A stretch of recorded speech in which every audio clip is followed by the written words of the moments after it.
Di dalam Alkitab, Allah itu bicara kepada manusia dengan cara manusia.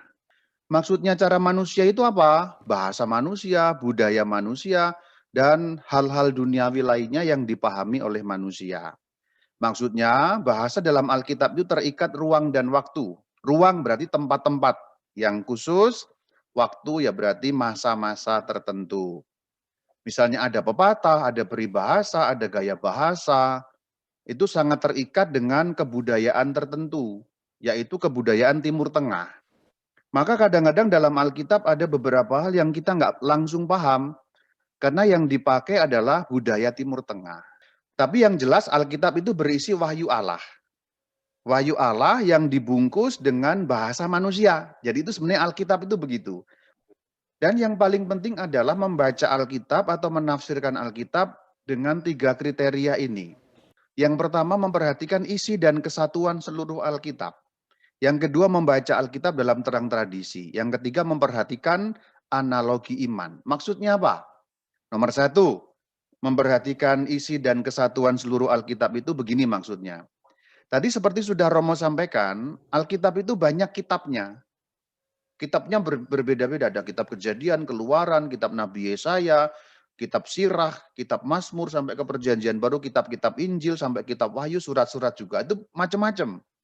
Berarti satu kitab tapi di dalamnya ada banyak kitab. Namun di antara yang banyak itu nggak ada pertentangan, karena semuanya adalah wahyu Allah. Kadang-kadang kita menemukan ada pertentangan, tapi itu sebenarnya tidak bertentangan kalau kita tahu ilmu membacanya. Contoh, makanan haram. Di Perjanjian Lama, di kitab Taurat diajarkan mengenai makanan haram.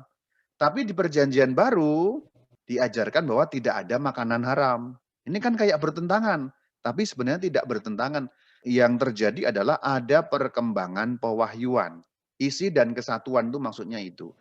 Nomor 2, dalam terang tradisi. Alkitab itu harus dibaca menurut tradisi Gereja Katolik. Karena Alkitabnya boleh sama, orang lain dari agama lain, dari sekte-sekte yang lain membacanya bisa berbeda. Yang ketiga, memperhatikan analogi iman. Maksudnya adalah kebenaran-kebenaran yang diajarkan itu berhubungan. Misalnya tentang penebusan itu berhubungan dengan tentang pengampunan dosa. Pengampunan dosa berkaitan dengan ajaran tentang surga dan neraka. Sambung juga tentang pewartaan Injil. Jadi semuanya nyambung, gampangnya begitu.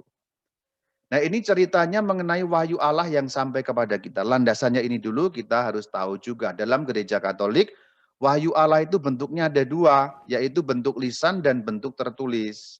Yang bentuk lisan namanya tradisi suci, masih ada sampai sekarang dibukukan pada akhirnya. Yang tertulis namanya Alkitab. Nah ini nanti kita akan dalami yang Alkitab. Dan keduanya harus dibaca menurut magisterium. Ada cara membacanya yang khusus. Dan baru sampai kepada kita. Jadi wahyu Allah itu rutenya seperti itu.